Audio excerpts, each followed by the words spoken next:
It's not as easy to be Mexican in LA. Like, we're not all the same. We all think very different. We're not all one single monolith, because there's differences if you are a recent immigrant or if you've been here in the United States for many generations, or if you're Latino from another country in Latin America. We have so many layers to our identity that is unfair to lump us all in one group, even though we all have the same origins and maybe even the same DNA, per se. And growing up here in the United States, it's very, very complex in the sense that we live in a racist country. We really do. This country was founded on racism and hate. One of the things that we encounter as Mexican descendants or Mexicans here in the United States is all the different classifications that we have. When you grow up in California, you learn about these things, right?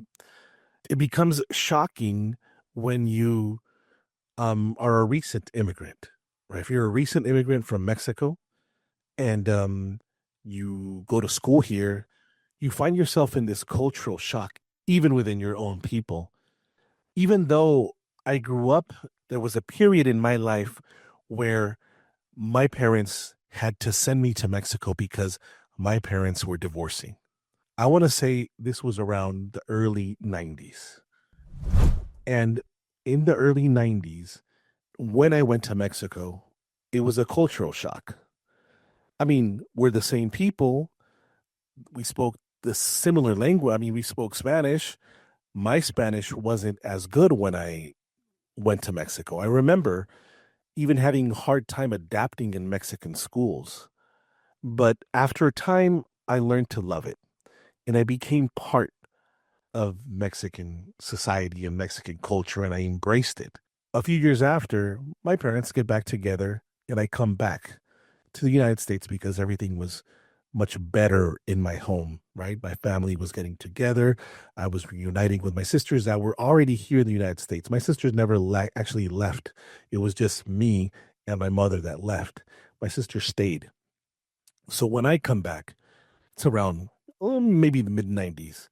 And in the mid-90s, not only was it a culture shock to live in Mexico, but to come back and to find yourself with a group of people that look like you and maybe sound like you, but think very different than you, right? Especially when it comes to your heritage. And this is what we're going to talk about with Brenda Martinez, how complex it is to be of Mexican descent. And in these times when there's so much divisiveness among our own people based on, in my opinion, sometimes very silly things that, happen to people here in the United States, right? Especially that happen to Mexicans here in the United States, right? So I'm glad to bring on Brenda Martinez from a show called Perspectivas. That she brings a lot of insight and knowledge to this podcast. And I know that you guys might relate to some of the stuff we're talking about. So I thought it would be perfect to bring on Brenda because she also grew up here and her and I share similar experiences. I appreciate you inviting me. And yeah, I can totally relate, but for me, it happened the other way around. For me, just coming from Mexico to here and that shock, because I was already a teenager. I don't know how old you were, but I was already a teenager. I was already, rebellious. I came with my siblings and it was like a super big shock. And then we came in the middle of the school year. So, it was very difficult, very, very difficult.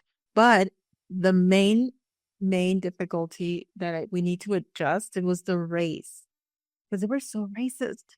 Even our own people, even our own classmates that you thought they look exactly like me, they should be able to help me. They're like jerks. I'm sorry, but they're like, I'm sorry, I don't speak Spanish. Bruh.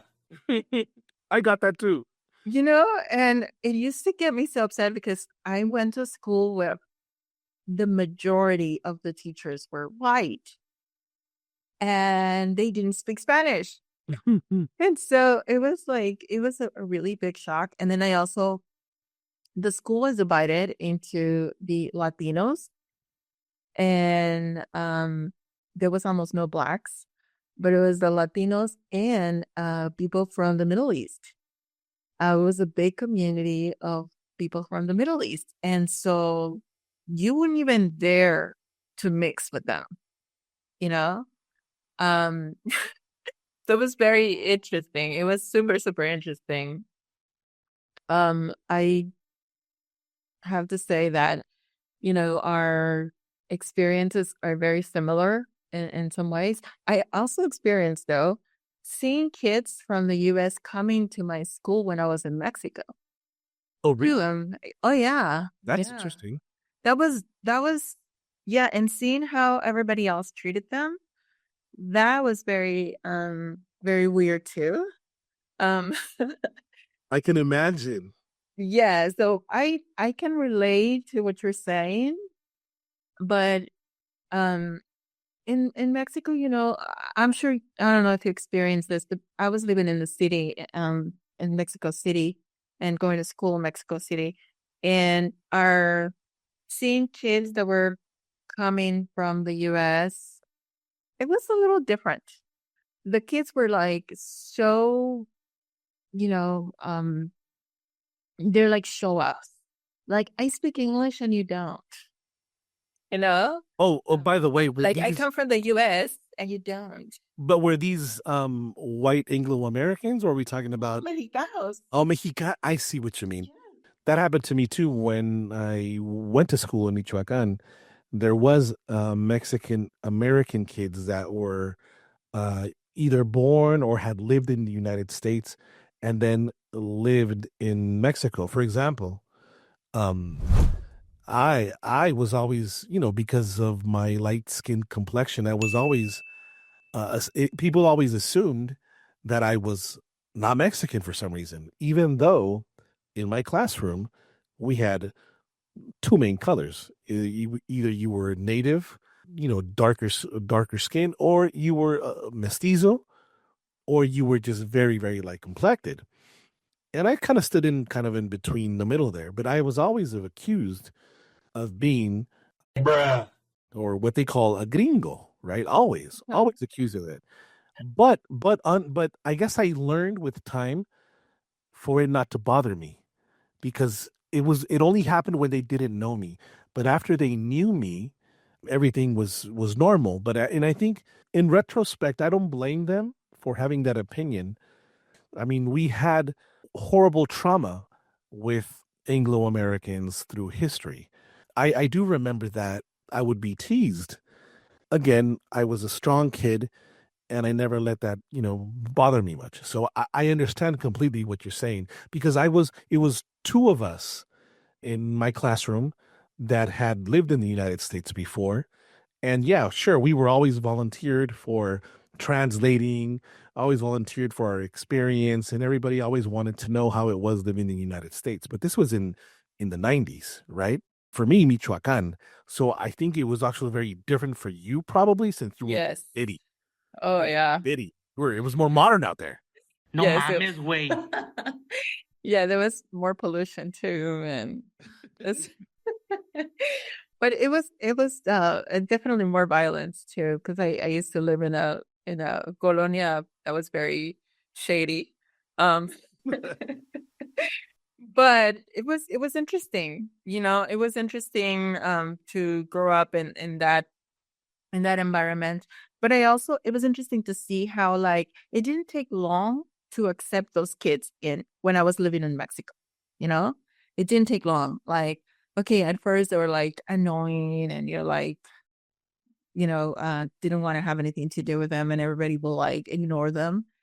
But eventually you're like, once they had like one person allowing them to join their group, that was it. Everybody forgot who you like, everything else, like, oh, you're just one of us.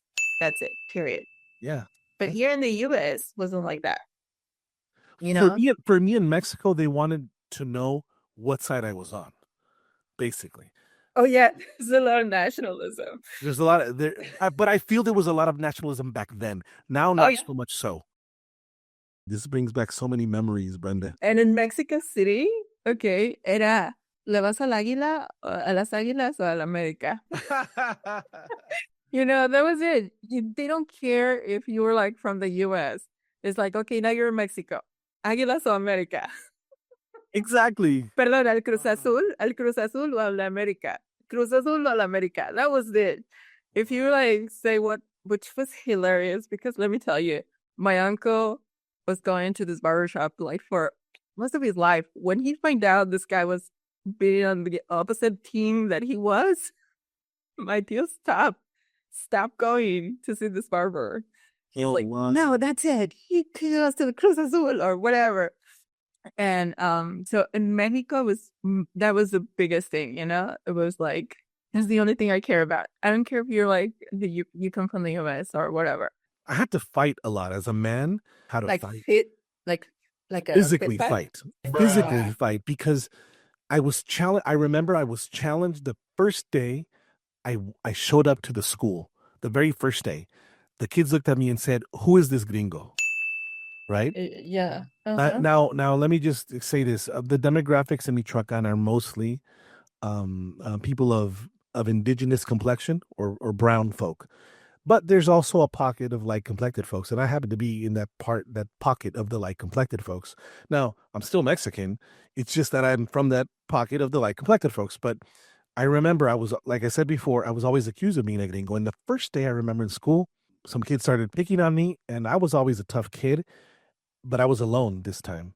And I don't even remember what the fight was about, but before the gates opened to enter the school, I'm only going to say Michoacan. I'm not going to say where, but the gates opened and these kids got around in a circle, and one kid wanted to challenge me to fight, and then we wouldn't fight. We would push each other around. One kid put his hand in front of our faces and said in Spanish, "El que escupa aquí es valiente." Naturally, we both spit. And the kid moved his hand and it landed on each other, and that launched the fight. But you know what happened? After the fight, now I gained respect, right? Now the kids wanted my respect. But I had to fight 3 other times with other guys, with the bullies in the school, because they all, even if I told them where I was from, they all felt that I was a gringo. It wasn't until after I had to fight over and over with kids that I gained respect. But you know what? After that, we were all good and we were all buddy buddies. But Yes.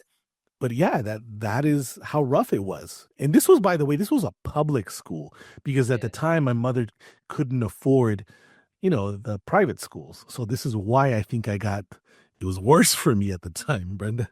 Yeah, no, for me it was also public school. And then Mexico City, we're talking like classrooms full of like maybe 60, 70 students. You know, when I was in middle school in Mexico, it was like 60 students in one classroom. And yeah, I mean, so it was big schools, a lot of kids. So but I don't remember so much like there was always fist fights because boys are they're Oh yeah, voice. Yeah. with girls, it was always like this whole, gossip and, being mean to each other. But eventually you just like got along. But here in the US was a completely different experience. Here in the US, I felt like I couldn't fit in. I tried and tried and tried and couldn't really fit in. Um, and I felt racism from everyone, including my teachers. Some of the teachers were the most racist. Yeah. Oh yeah.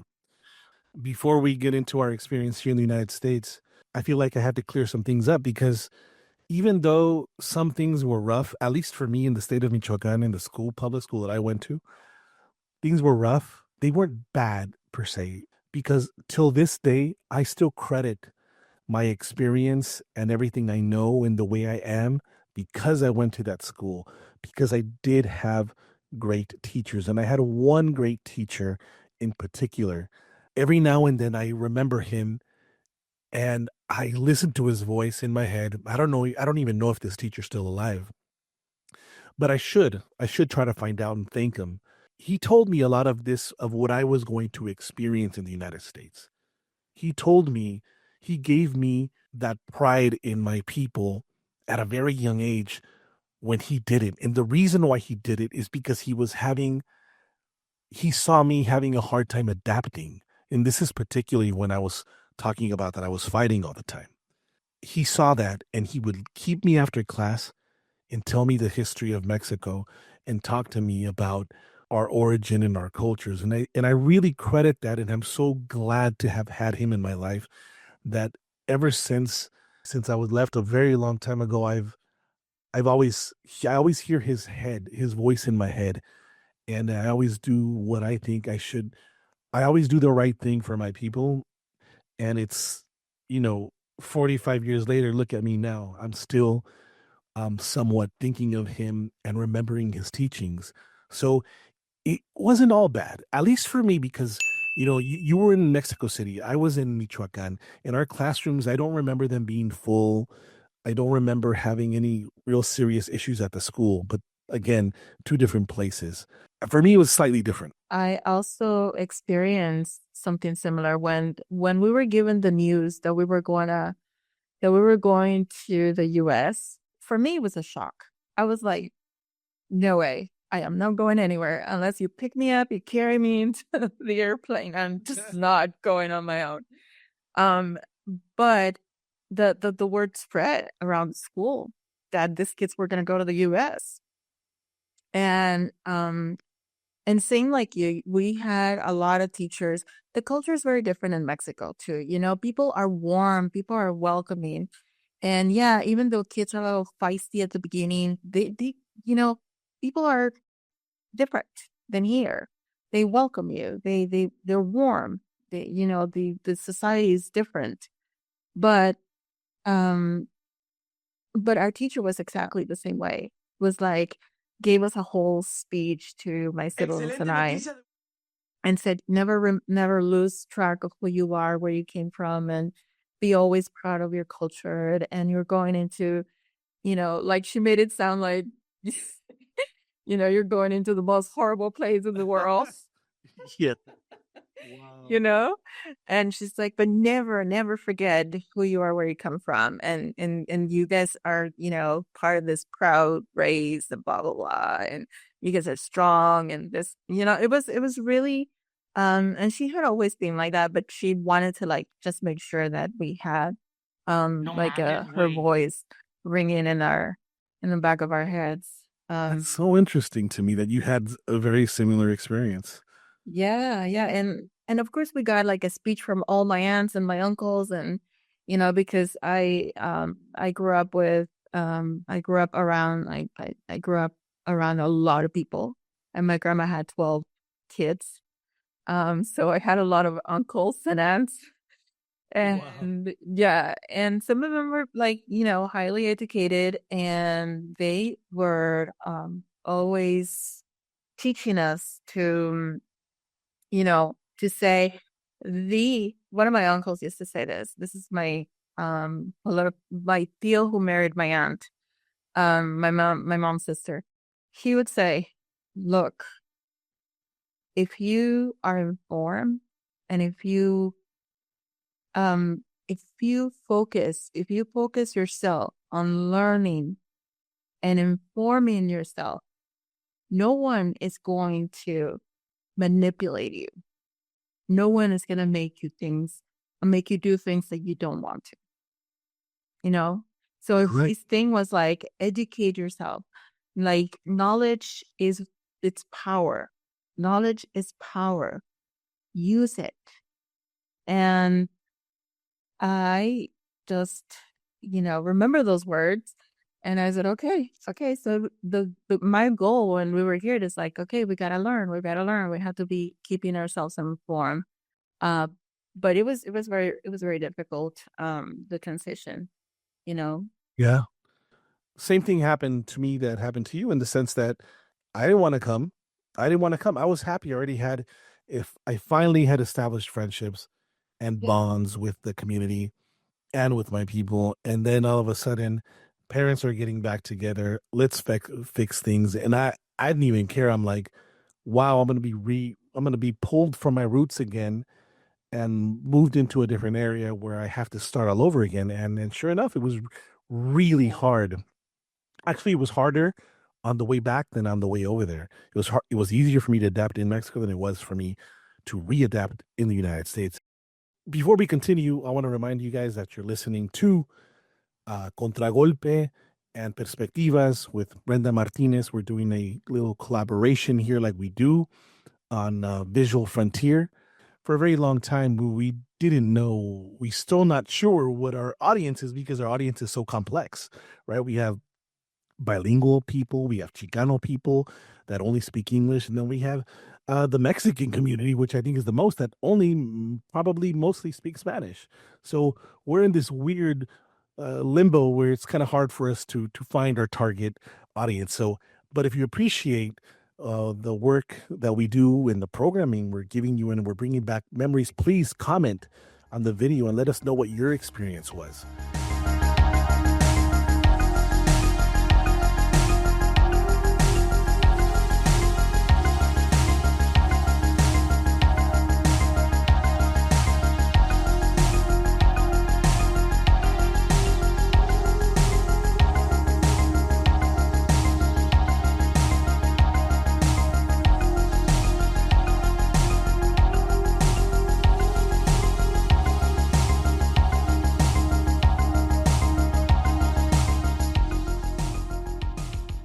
So we're here with Brenda Martinez, just reminiscing of how it was growing up in Mexico and going to school and coming back and going to school here in the United States and readapting and having to deal with like this, I mean, I guess very ignorant divide amongst our people and all the all the complexities that come along with it.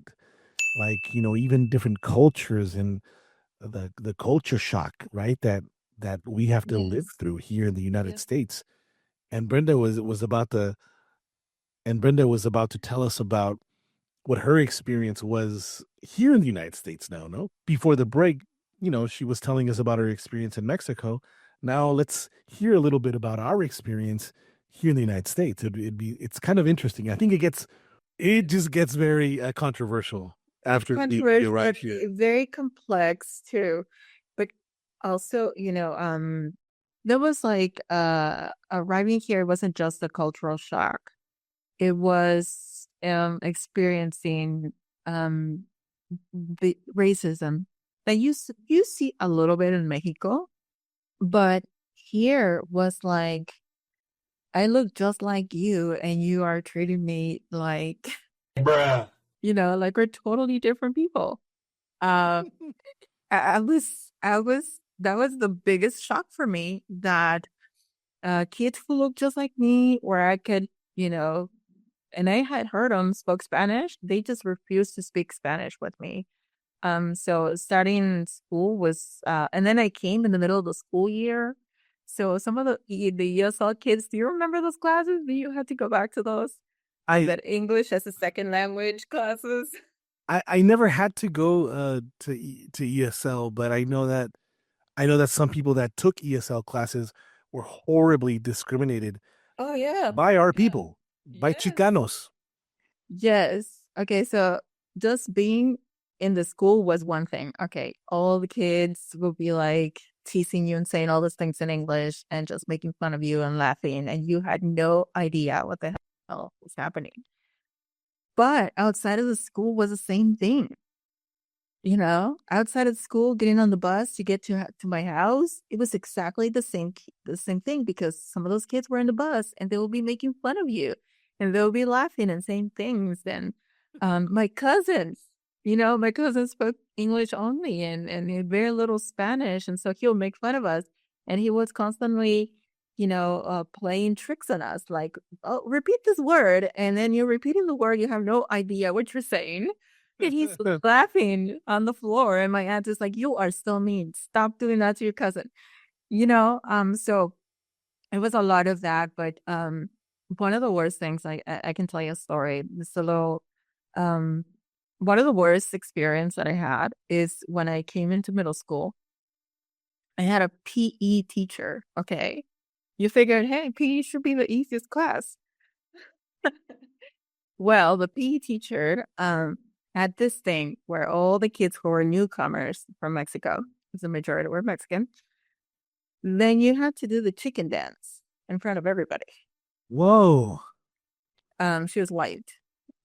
So she was like, okay, so I came in the middle of the school year. So I was like one of the only kids who was like, I think it was like me in that classroom only. And she goes, oh, you have to do the chicken dance because every kid who comes from Mexico and into my classroom, their first day, they have to do this. I can't believe what I'm hearing. Are you I, serious? I am serious. I'm serious. So, but I was rebellious. And I said, no, I'm not doing it.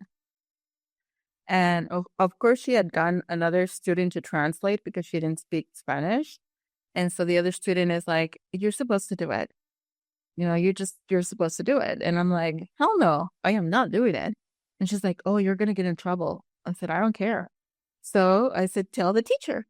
And the teacher would be like, what? She just stood up. She got all red. No mames, güey. And I didn't speak English. So all I could remember was like the way she looked. And then she's like, you're going to do the chicken dance. Like she's screaming at me, with her finger. And I was like, nope, I am not doing that.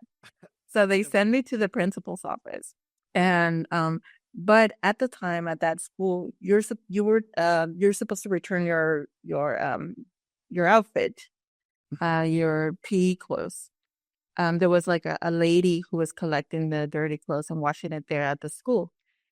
So I go and I take my clothing and I say, hey. And the lady spoke Spanish, obviously. And she's like, what happened, mija? And I was like, oh, well, the teacher wanted me to do a chicken dance. And I said, no. So she's sending me to the principal's office. Do you know where it is? And the lady was like, oh my God, you're like one of the only students who've ever refused to do that because that teacher does that all the time. Oh my gosh, are you serious? Incredible. Okay. And she said, good for you, mija. Good for you. She told me where the principal's office was, and I go to the principal's office, and the principal goes like, so why are you here? And I said, because I refused to do the chicken dance that Miss So-and-so wanted me to do it. And she goes like, oh my God, I didn't know that. And I said, yeah, it is. And I talked to the lady who washes the clothing, and she told me she does it all the time. Oh my God. What was the teacher's name? I'm sorry if you don't mind. I have no idea. But I went to the principal, and the principal took me to talk to the teacher. Um, she was like a white lady, like she was really old. Um, and so the teacher was like, they were arguing there. And then the principal took me and she says, you're not going to be in her classroom anymore. We're going to put you in a different classroom. So, so that's, that's what happened. And it was cool and interesting because the principal was actually very open to hear me, and it wasn't like she dismissed me or didn't believe me. So I was like so happy that the principal was actually open and he wasn't like the other teacher, you know. Um, but yeah, that was my first day in middle school in PE class. Wow, I can't believe that. So, Yeah. I mean, I'm lucky I didn't. I mean, I went through other things that were just as crazy, but not that. I probably would have said the same thing too. I would have been like, I'm not doing no dance. What do you think I am? Right? Because, I also came from Mexico and I also had just been told, about my culture and how to be prideful and I wasn't gonna accept anything like that. And I think that's the difference between some of the kids that grew up here is that they didn't have any pride for where they were from. I did. And I wasn't gonna take it.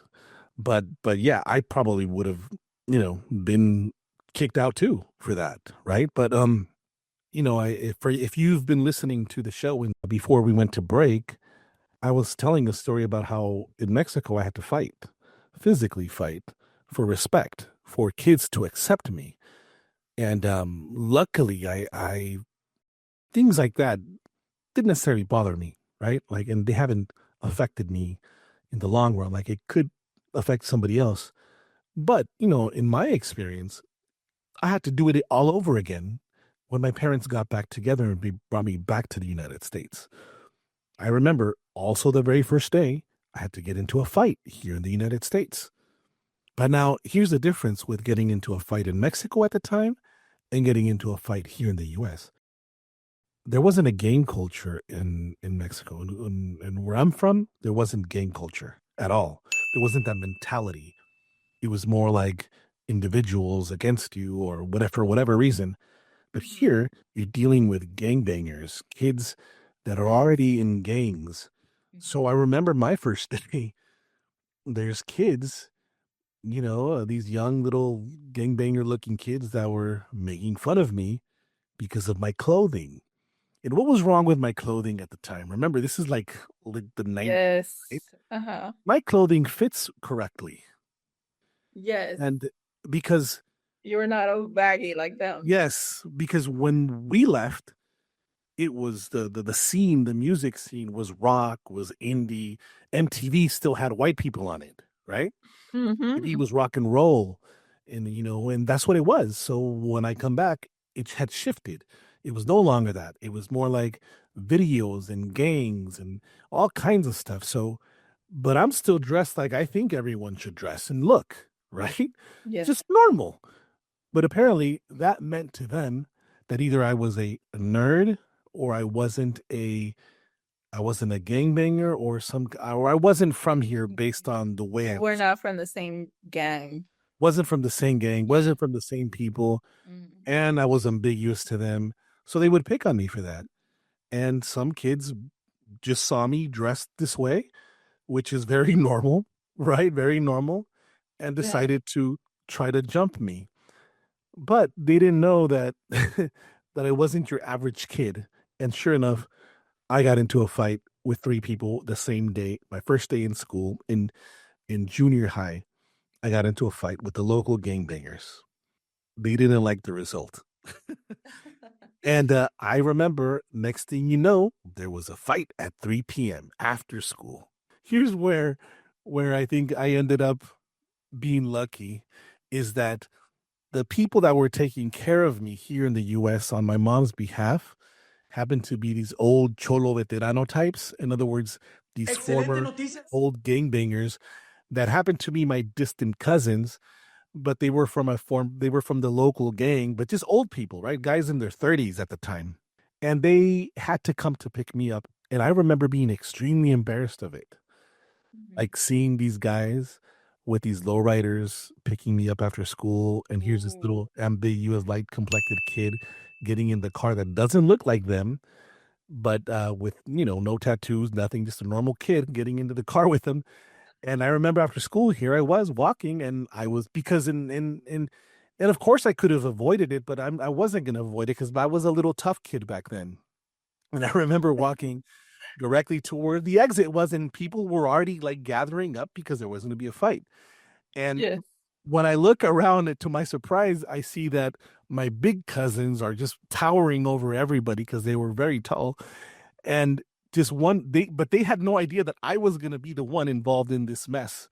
And sure enough, when I arrive, people start, my cousins are like, what's going on here? And then, like, incredible. I remember the faces, those little young gangbanger kids noticed that they were there for me and started saying, "Are these your cousins?" I'm like, "Yeah." Yeah. And then I heard the whispers. The whispers were going around everywhere. No, that's his cousin, blah, blah, blah. And then Mike is like, "Were you about to get into a fight?" I was like, "Yeah, man, those guys are picking on me." And my cousins are like, I'm like, "Wait, who's your dad?" Who's my cousins started asking questions. And next thing you know, everybody just went away.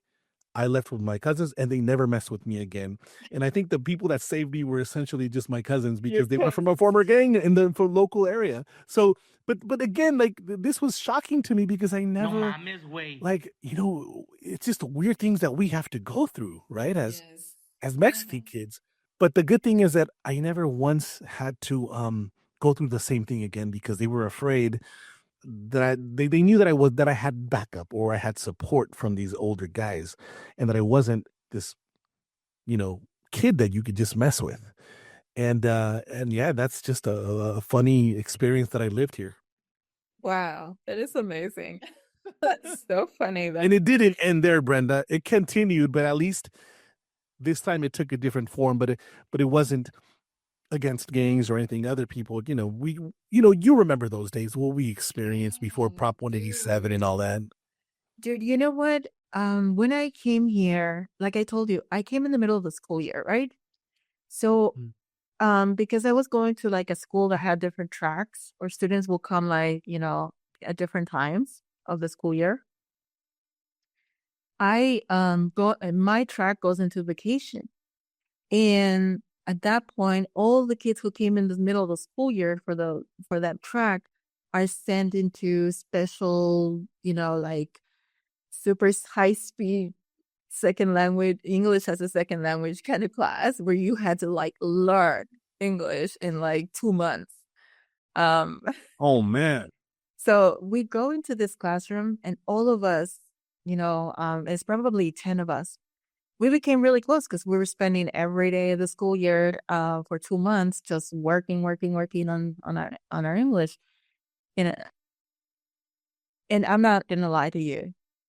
Half of them were killed by a gun, you know. Wow. So that was my biggest shock. Like they were trying to fit in. They wanted to fit into this culture and this community. They were desperate. And in their desperation, they're like, "Oh, I'll join again." And they were shot. They were shot, and you remember the drive-bys. Oh yeah. So many of those close friends, I lost them in drive-bys and because of the gangs. But that was that was the that was the craziest thing because to me it was like we're fighting with these teachers who are like super highly racist against us, and then we're also fighting with our own people, you know. So it's like I remember walking to school because we had to take the bus. It was my siblings, my cousins, and I. And we had to take the bus like at 5 o'clock in the morning to get to the school. And we're walking in the dark, like this. We look like this is Spanish program, La Familia Telerin. So all the little kids in the line, walking in the dark, racing to just catch the bus at 5 o'clock in the morning. Oh wow. And, you know, and then, but I remembered when I lived in Mexico City, damn it. It was like the most dangerous city in the world. But I was able to go to school when I was like 10 years old. I was able to do the same thing. Like I used to leave my house like around, 6 o'clock in the morning on my own, take 2 buses to make it to my school in Mexico City. And I wasn't feeling, Wow. I came here and every time I had to step out of the house, I was scared. I Wow. was scared. I was like, so we got in the bus and I was like super anxious because we didn't know what to expect. We got into school and I was like, my anxiety was through the roof. Wow. So that just experiencing all that, and now like I feel like it's almost coming back to the same thing. It's just so many Worse. Almost. Yeah, because we have social Worse. media now. Mhm. Back then at least you knew somebody was talking about you and they'll talk to you in your face Oh yeah. and say, "Hey, whatever, want to pick a fight on you like you, It's like, "Hey, let's beat you up outside of the school." And everybody knew who you were and everybody, now it's like it's just it's so scary. It's just And scary. it's crazy how much time has passed, but we sound like these people that are reminiscing their days, but it wasn't even that long ago. We're not even talking about that long ago. and look how much people have changed in the way they think, or Society, how much society has big changed. But change. but how much we have changed as a people, right? Hmm. As a people, how insane it is, you know, how or how people have embraced this like right wing MAGA hateful ideology. And I'm bringing that up because I remember when I was younger. I don't know in your time or your circles, but we were always very proud of being of Mexican descent. There was Chicanos, but even the Chicanos always knew that they were Mexican. Like, yeah, we're Chicanos because we live here, but we're Mexican. I Yeah. remember that clearly, and I remember getting into tiffs with people at school because they would discriminate a Mexican person, an undocumented person.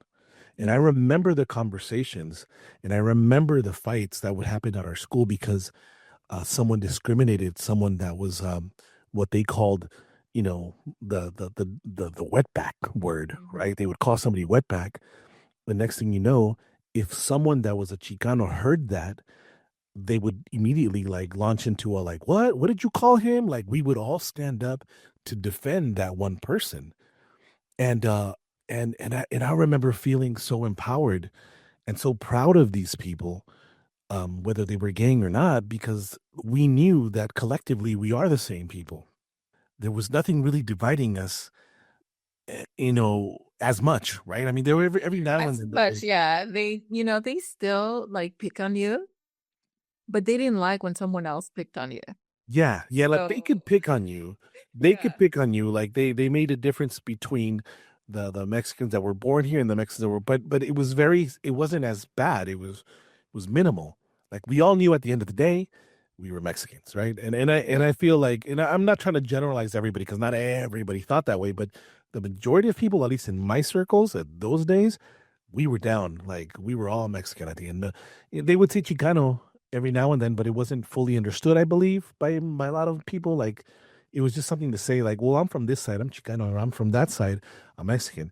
Oh yeah, but I'm Mexican too. Okay, so whatever. You want to add Chicano to your thing, that's cool. But we still knew we were the same, which saddens me nowadays with the way some of the Chicano, no, I'm not going to say Chicano movement because that's totally different. A lot of Chicanos or Mexican Americans have changed and literally embraced this really horribly Yes. racist ideology, you know? Yep. Yeah. And I don't know what Unfortunately. happened. I really don't know what happened other than that. Sorry to interrupt you, but I don't even know what happened. I feel like the experiment worked on social media on people during the Obama years and the Biden years. The right wing has been doing their work, putting a lot of money into social media, a lot of money into changing the narrative. This idea of they're making you gay.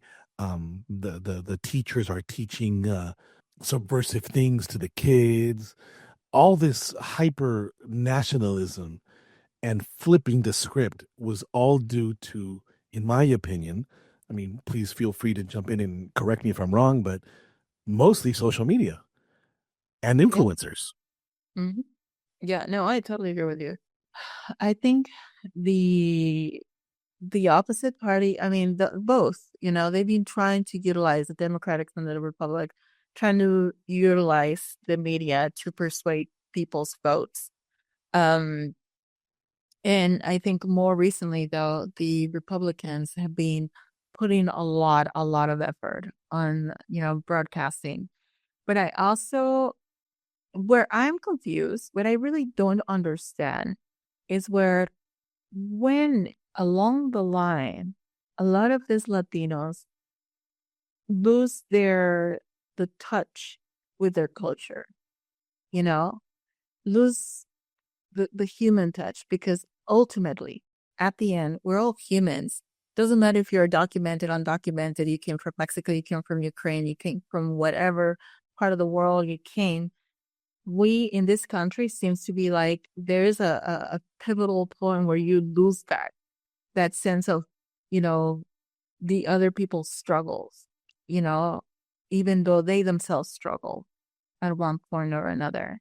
What I do see is like when there is already several generations that were born here in the US, and there was no keeping contact with your culture, that's where you see more and more people just pushing aside. But I don't understand people who, some of my cousins who came with me and who live the same struggles, like the things that we're just talking about. The same struggles. This, I look very indigenous. People will like actually confuse me with people from India. Because I'm so brown. And so people like that, like some of my family who look like that would be so supportive of Trump. And I honestly don't even understand why. And when you ask them, like I drill my cousin to tell me why. She just can't explain, you know? And all they say is, well, we need change. We need change. He's a businessman. He should manage this country as if it was a business. And I'm like, yeah, he's a lame businessman. Wow. But so that's some of the excuses that I get from them. And it's so baffling and scary because they're not seeing anything else. They're just focused on like the little things that they get fed by their social media, get fed by his comments on X, his this videos that come out of him on TikTok, and they just go with that, and that's it. They don't research. They don't listen to anything else, and that's so scary. That is so scary. Again, I blame it on the work, the psyop that they did on us through the last 20 years and how they changed the narrative basically on social media. Because what else could it be? I mean, what else could it be? I see why he's appealing to people, right? I see that. But I also think that the fact that racists of all types were bothered by the woke movement, so all this hyper masculinity played a role also, right? Like why do you have uh Chicanos worried about certain beliefs or things that don't affect them at all? Why? Because they were being, brainwashed basically or targeted in social media. Because I can't seem to explain it either, other than the woke movement got really loud and you started seeing. I'm not saying the woke movement was bad or anything, or people that were woke were bad at all. I'm not saying that. I'm only saying that I believe that it was constantly attacked by people that were already racist, that wanted to have the right. How dare you take away my rights to say racist things? How dare you take away my beliefs against LGBTQ people? How dare you take away the rights that I can't say this out loud? I think that and hate, because the MAGA movement or this what we're living now is motivated by hate. It straight up is. Anybody that argues with me is wrong. It's motivated by hate, right? And this nationalism that you know that has been pushed on everybody. So in other words, if you don't believe in this, you're not one of us. Mhm. And another thing that our culture has that I don't know if it exists in other cultures is that we are already a very confused people from the beginning, right? With our culture and our ancestry. A lot of people are embarrassed of their indigenous roots. A lot of people deny their indigenous roots. And if you're from the Caribbean, a lot of the times you deny your African roots. Um, so you see this all over the continent. And then there's levels, right? I want to say there's levels to the hate and discrimination. If you're from a whiter country, you discriminate the darker country. So all this colorism exists. So if you're Mexican, oh, you're Indian looking. But then you're not. But then you are. But then you're not. You're Indian when they want to attack you, But when you embrace your indigenous side, you're European or you're mixed, so shut up. So it's this complete, utter chaos and trauma that's happening to us. So if you come from Argentina, you're somewhat better than us, according to them. Why? Because they're more white. If you come from Costa Rica, well, we're better than you because we are more white. And if you come from Central America, we're not like you because we're like this. Every country, every immigrant that comes here feels he's better than the one that was already here, based on ignorance. Yeah. And us as Mexican Americans, or however we want to describe ourselves, is that we have a more understanding that is more progressive than many people from Mexico and other countries. Because why? Because we're learning how to embrace, learning how to be okay with us. They are not. Out there, they're not okay with that. Try talking to them about, try talking to a South American about his indigenous roots. He's gonna get offended. Yeah. Try talking to a Mexican American about his indigenous roots, and chances are he's going to tell you where he's from or what information he found on Ancestry.com, right? So you get that, and you just plop it in the United States, and now you have a cauldron of hate, plus other people and other groups that are mad that our people are so influential and our culture is just everywhere, right? So it bothers them. And our numbers are growing. We have kids. We use the parks. We use the metro. We use the services that are there for people. Yeah. We use the resources because that's what they're for, right? Like, why is it a problem that we go to parks? But even then, we don't maximize all the resources. We don't take advantage because most of our Latino community, Mexicanos especially, and I see this because I work with different groups, different organizations. I worked for a while with UCLA in research.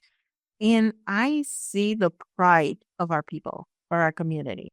You know, the pride of the Mexican is, I don't want to take this. If I can work, I don't want to take this. If I can make the money, I don't want to take that. You know? And that's what I've seen over and over. And so when they say, oh, they just come and they get, most of the people who get it are not like first generation or the first time they're here. Is like already second generation or third or fourth. Those are the I'm glad you said that. I'm glad you said that. You know, that's I remember the whole point of one of the research that I participated with UCLA was finding a gap between resources and monolingual families. You know, because the monolingual families were not tapping into all these resources. Because those are the people that say, if I don't need it, I'm not going to take it. My father-in-law was like, when he was injured because he used to work the fields, he was injured. He fell from an apple tree, break his back. He broke his back. And they wanted to give him, I think it was disability. My father-in-law took it until he was able to walk. He walked and he stepped into that. And he made a big deal. My mother-in-law used to say the story. He made a big deal and he's like, that's it. I don't want your money. I can work now.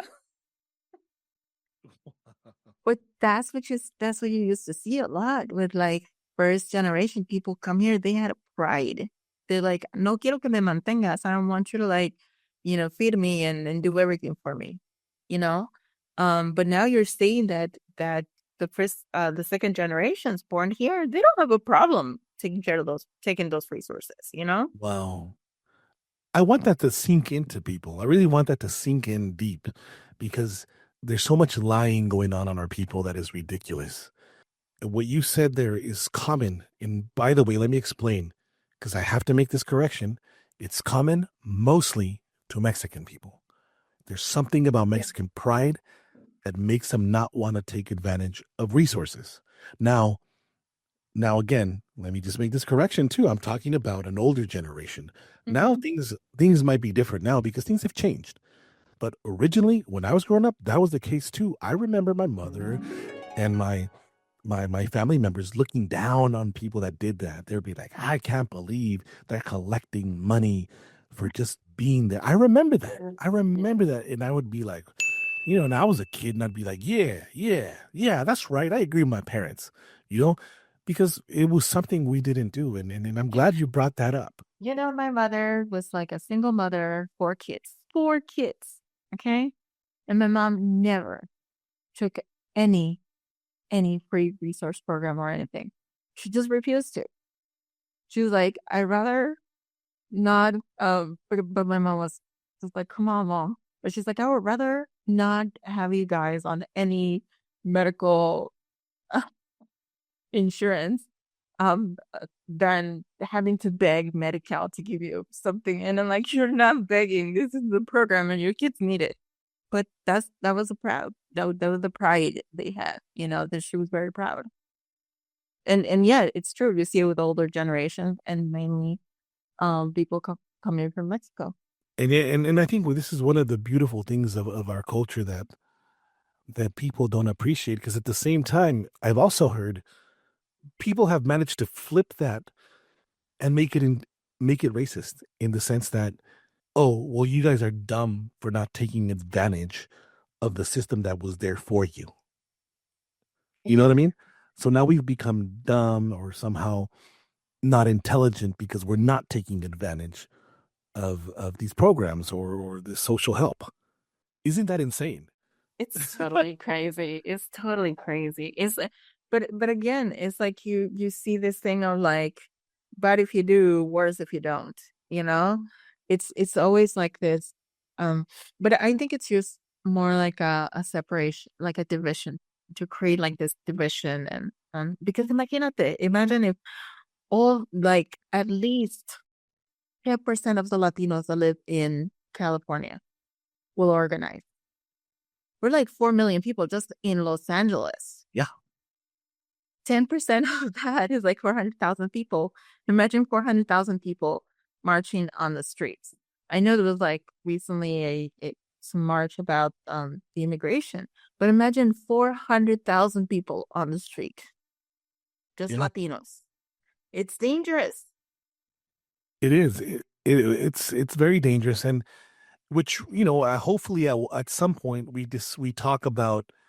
I really want to talk to people about apartheid and how the South Africans were able to unite and basically bring down a country that was anti-Black African, and I think there's a lot to learn from that movement.